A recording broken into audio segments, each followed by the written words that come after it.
Good evening, everyone. Myself Hussain. This video is the second part of my bike Hero Super Splendor. In this video मैं आपको बताऊंगा कि जब आप new bike लेते हो आपको कौन कौन सी चीज़ों का ध्यान रखना है।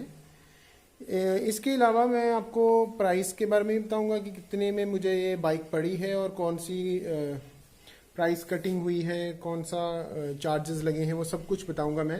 पहले तो कौन कौन सी चीज़ों का ध्यान रखना है जब आप न्यू बाइक को चलाते हो या लेते हो। तो क्या करना है, पहला तो ये कि जब भी आपने न्यू बाइक लेनी है तो आपने उसको इकोनॉमी की रेंज में चलाना है। जैसे आप यू कैन सी दैट कि यहाँ पे 30 से 50 के बीच में इकोनॉमी लिखा हुआ है। उस रेंज के अंदर तक आप बाइक को चलाओगे तो it will give good average also and बाद में आगे पिकअप भी इसकी मेंटेन रहेगी। तो वैसे भी ये क्यों, रीज़न क्या है इसके पीछे कि क्यों फर्स्ट सर्विस से पहले आपने इसको इकोनॉमी की रेंज में चलाना है, क्योंकि न्यू इंजन है, पहले चला नहीं हुआ, आप चलाते हो। अगर आप ज़्यादा स्पीड में इसको चलाओगे फर्स्ट सर्विस से पहले तो it will cause wear and tear of the engine parts, तो उसको प्रॉब्लम आ सकती है। इसके अलावा आपने जो नई बाइक है उसको फुल थ्रोटल में नहीं बताना। कई बार हम बहुत ही थ्रोटल में करते हैं। जैसे मैं अभी स्टार्ट करता हूँ, इंजन स्टार्ट है, अभी सेल्फ स्टार्ट करके कई बार हम इसको लाइक दिस हम फुल थ्रोटल में करते हैं। ऐसे नहीं करना, मैं कर रहा हूँ क्योंकि मेरे बाइक की फर्स्ट सर्विस हो गई है, तो उससे भी अफेक्ट पड़ता है बाइक पे। बिफोर द फर्स्ट सर्विस ये काम नहीं करना। और लास्ट वीडियो में भी मैंने एक चीज़ बताई थी, तीसरा पॉइंट, कि जो रेड बैंड है यहाँ पे फ्यूल इंडिकेटर में, आपने इस फ्यूल टैंक के अंदर जो 12 लीटर का है इसके अंदर 2.5 से 3 जो फ्यूल है 2.5 से 3 लीटर आपका फ्यूल इस फ्यूल टैंक में होना चाहिए कम से कम।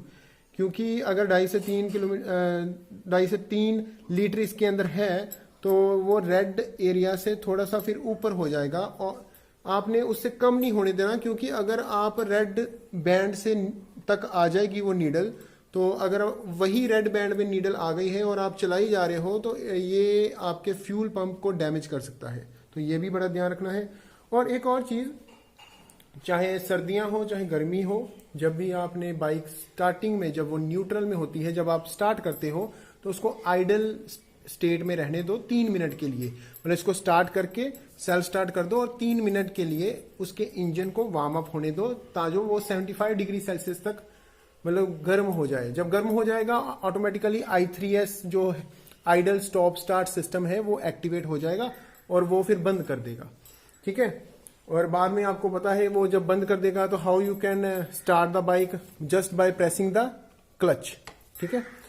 आगे एक और चीज़ का है कि ये अभी न्यू बाइक है, इसको वैसे भी धूप में ज़्यादा ना ही रखो तो बेटर है। क्योंकि ये जो इसकी चमक है, जो आप इसका चमक शाइननेस देख रहे हो, अगर ज़्यादा धूप में रहेगी, एक तो पेट्रोल इवेपोरेट होने का ये भी चांसेस होते हैं, दूसरा इसकी शाइननेस भी कम हो जाती है। तो ये भी ध्यान रखो। अगर आप कहीं बिजनेस करते हो, जॉब में जाते हो, तो you should have the cover of the bike so that it will protect your bike from the sunlight exposure। वो थोड़ा ध्यान रखना। एक और चीज़ ये मुझे सर्विस मैन ने बताई थी, कहता कि ये जो बाइक है ना, it is a mixture merge of average bike and pickup bike. मगर अगर आप अकेला बस एवरेज के बारे में सोचते रहे कि हाँ इसकी बस एवरेज मैंने मेंटेन रखनी है और इकोनॉमी के बीच में चलाना है, तो इसकी पिकअप पे इफेक्ट पड़ेगा। तो फर्स्ट सर्विस या सेकेंड सर्विस के बाद आपने पिकअप का भी ध्यान रखना है। दैट डजंट मीन कि आप हाईवे में हो और आप 40-50 की स्पीड में चला रहे हो, नहीं। हाईवे में हो तो आप स्पीड चला सकते हो, 60 तक भी ले जा सकते हो, 70 तक भी जा सकते हो, so that it will the pickup will sustain, वो सही रहे। और एवरेज जब आप मार्केट में हो, कहीं ट्रैफिक में हो, तो आप वही 30-50 के बीच में, इकोनॉमी की बीच में चलाएं तो आपको एवरेज भी अच्छी देगी। ठीक है जी। और एक और चीज़, इसका एक और ध्यान रखने वाली चीज़ है, इसका जो टायर का प्रेशर है, एयर प्रेशर, वो मेंटेन होना चाहिए। अगर वो कम हुआ, जितना स्टैंडर्ड है उससे कम हुआ, तो उससे भी फ्रिक्शन ज़्यादा बढ़ जाती है और बाइक जो है फ्यूल ज़्यादा लेती है और चलती कम है, उसकी वजह से एवरेज पे भी इफेक्ट पड़ता है। पर ये एक बहुत ही अच्छी बाइक है, ये एक फ्यूल इंजेक्टेड है। पहले पहले बाइक BS4 इंजन में ऐसा होता था कि कई बार इंजन को ज़्यादा पेट्रोल मिल जाता था, ज़्यादा फ्यूल मिल जाता था, और वो उतना उसको चाहिए नहीं होता था, वो ज़्यादा मिल जाता था, वो फिर बाद में ग्रीस की फॉर्म में वहाँ चिपक जाता था। पर इसके केस में ही है कि जितना बाइक के इंजन को चाहिए उतना ही ये fuel injected system fuel inject करता है, और इन दैट वे उसको उतना ही मिलता है, उतना ही वो बर्न होता है, उतना ही वो आउटपुट देता है। बस ये है, ऐसे वर्क करता है ये। ठीक है, सो ये सारे पॉइंट हैं जो मैंने आपको बताने थे इसके बारे में कि जब भी आप न्यू बाइक लेते हो तो कौन कौन सी चीज़ों का आपने खास ध्यान रखना है।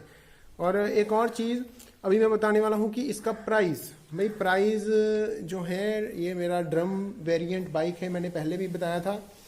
इस बाइक का प्राइस मुझे, मतलब अगर मैं एक्स शोरूम बताऊं तो 67,185 था ड्रम वेरिएंट।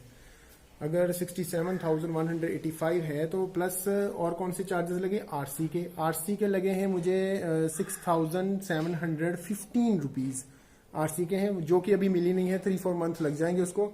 इसके अलावा एक 5 ईयर इंश्योरेंस का भी मुझे चार्जेस लगे, वो है 6,101 रुपीज़, जो कि आजकल हर बाइक हो स्कूटी हो उसमें 5 ईयर की इंश्योरेंस आपको मिलती है। इसके अलावा लेमिनेशन के 500 रुपीज़ लगे। मैं एक बात बताता हूँ, मुझे लगा कि लेमिनेशन मतलब हमने बाइक को ऊपर लेमिनेट करना है, पर वो लेमिनेट नहीं था। वो लेमिनेशन मीन्स उन्होंने कोई केमिकल लेके कुछ ऊपर पॉलिशिंग टाइप करनी थी, लेमिनेट करना था, और वो लेमिनेशन मुझे चार्जेस मिले 500 रुपीज़ के, और वो मुझे 4 फ्री मिली है। मतलब मेरी एक बार लेमिनेशन कर दी है, अभी 6 मंथ के बाद दोबारा उसको लेमिनेट करूँगा, सो डैट इसकी जो चमक है, जो ये एक टेक्सचर इतना अच्छा लग रहा है वो कायम रहे, वैसी की वैसी ही चमक रहे। और दूसरा ये जो अभी नंबर प्लेट लग गई है 110 रुपीज़ इसके थे। तो टोटल मिला के ऑन रोड प्राइस जो मुझे मिला, वैसे तो ऑन रोड प्राइस 82,611 था, पर उन्होंने एक स्कीम रखी थी कि अगर आपके पास कोई पुरानी बाइक है उसका हमें आरसी दे दो, उसकी फोटोकॉपी दे दो, आरसी की फोटोकॉपी जिसमें चेजी नंबर और इंजन नंबर हो, उसकी फोटोकॉपी अगर दे देते हो तो 2000 लेस हो जाता है। तो मुझे ऐसा ही हुआ, मेरे पास प्रीवियसली एक बाइक थी, वो अभी मैंने सेल कर दी है, उसका मेरे पास आरसी था, उसकी फोटोकॉपी दी तो 82,611 थे पूरे प्राइस, पर मुझे 2,000 कम हो गया, और अभी कितना लगा मुझे 80,611 रुपीज़ की ये मैंने बाइक परचेज की है, 80,611 रुपीज़। इसके अलावा मैंने आपको बताया था कौन कौन सी एसेसरीज मैंने अलग से लगाई थी। ये जैसे थ्रोटल ग्रिप का जो कवर है, ये फ्यूल टैंक का कवर मैंने लगाया था, एक एंटी थेफ्ट डिवाइस मैंने सेंट्रल लॉक लगाया था, इसके अलावा जो ये हमारी ब्रेक का पैड है ये मैंने लगाया था, ये मैंने अलग से एसेसरीज लगाई थी। इसके अलावा मैंने बाइक कवर भी लिया, वो मुझे 4,000 का पड़ा, और ये जो सारी चीज़ें मैंने बताई हैं ये मुझे पड़ गई हैं 600 रुपीज़ के आसपास पड़ गई थी, इंक्लूडिंग दिस। ये एक चीज़ है, ये मोटोमैक्स, एक्चुअली ये आप पिक्चर देख सकते हो, ये जैसे कार का डैशबोर्ड बताया है, ये प्लास्टिक चीज़ है, जो प्लास्टिक, या इसमें भी प्लास्टिक पार्ट है, उसमें शाइनेस के लिए ये स्प्रे करना है। मेटल पे मैं ये रिस्क नहीं ले सकता कि इसको मैं स्प्रे करूं, तो वैसे भी मेरे पास लेमिनेशन की एक ही लेमिनेशन हुई है और 3 लेमिनेशन अभी मुझे फ्री मिलनी है, तो वो मैं वहीं से पॉलिश करवाऊंगा। तो ये एक मैंने अलग से लिया था, ठीक है। इसके अलावा मैं एक चीज़ और बताने वाला हूँ कि अभी मैंने फर्स्ट सर्विस करवा ली है, और फर्स्ट सर्विस में क्या हुआ कि ये मैं एक चीज़ आपको दिखाऊंगा। फर्स्ट सर्विस में मेरे चार्जेस लगे 447 रुपीज़। मतलब फर्स्ट सर्विस हम कहते हैं कि फ्री सर्विस होती है, पर वो फ्री नहीं थी, उसमें लेबर कॉस्ट बस फ्री थी। और उन्होंने क्या किया कि जो इसमें फ्यूल था अंदर, पेट्रोल की बात नहीं कर रहा, जो वो मोबिलैल होता है इसके अंदर, वो मोबिलैल उन्होंने निकाला। जब उन्होंने निकाला तो मैंने देखा कि वो क्लियर था, क्लीन था, पर फिर भी वो कहते हैं कि ये निकालना ज़रूरी है। वैसे भी ये ज़रूरी है क्योंकि नया इंजन है, जैसा भी आपने चलाया, चाहे आपने इकोनॉमी मोड में चलाया या उससे ऊपर चलाया, नया इंजन है, उसमें कुछ ना कुछ वेयर एंड टेयर्स होते हैं, और वो उस फ्यूल के अंदर आ जाते हैं, तो वो बदलना ज़रूरी है, एफिशिएंट है। तो वो उन्होंने निकाला और नया फ्यूल डाला, जो कि उन्होंने मैक फ्यूल कुछ था उनके पास, वो उन्होंने डाला। इसके अलावा मैं आपको बिल दिखा देता हूँ, उसमें नाइट्रोजन से वो वॉश करते हैं, कुछ एवरेज सेट करते हैं, उसके चार्जेस लगा के 447 रुपीज़ मुझे एक्स्ट्रा पे करने पड़े, बाकी लेबर कॉस्ट फ्री थी। ये मेरी फर्स्ट सर्विस में ऐसा लगा उनको। और अगर मैं ये बाइक का बताऊं, बाइक में मुझे क्या क्या चीज़ें अलग से मिली थी, उसमें भाई ऑनर मैनुअल, ये आप देख सकते हो यहाँ पे, ऑनर ये बुक पढ़ी है, ऑनर मैनुअल मिला था मुझे, 2 कीज़ मिली थी, सेट ऑफ टूल्स मिले थे, फर्स्ट एड किट मिली थी। और ये है बिल वो जो फर्स्ट सर्विस का आप देख सकते हो। ये इंजन का कितना पड़ा, 317 रुपीज़, और ये फ्यूल इंजेक्टेड का कुछ नहीं है। नाइट्रोजन फिलिंग जो कि 47 रुपीज़, और माइलेज टेस्ट और premium wash and polish and में 23 रुपीज़। एंड में बिल है 447 रुपीज़ का। ये मेरा इतना बिल आया है। और मैंने एक चीज़ आपको दिखानी थी, जैसे सीट कवर है, ये निकाल देता हूँ। एक्चुअली ये थोड़ा स्टक हो गया, आई थिंक इसमें पानी ना चला गया हो, मुझे ये डर है। यहाँ पे जैसे मैंने ये सीट लॉक है, सीट लॉक को मैं किया, सॉरी ये सीट लॉक निकल नहीं रहा, एक minute, sorry for the inconvenience. हाँ, ये पीछे को एक्चुअली सीट लॉक पीछे को निकलता है, इसमें कागज़ है, ये सारा है। इन्होंने ये बताया था कि यहाँ पे ये फिल्टर होता है, इसकी बीच में आपने कोई भी चीज़ को नहीं रखना। ये फर्स्ट एड किट है, बीच में कागज़ है और टूल किट है, ये सारा कुछ मुझे इसमें मिला था। यही चीज़ें मैंने आपको बतानी थी कि फर्स्ट सर्विस में कितना चार्जेस लगते हैं, और न्यू बाइक है उसमें क्या क्या चीज़ें आपको करनी है और क्या क्या चीज़ें नहीं करनी।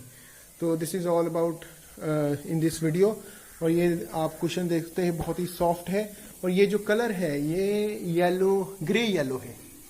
और आप कमेंट करके बताना कि ये कैसा आपको लग रहा है।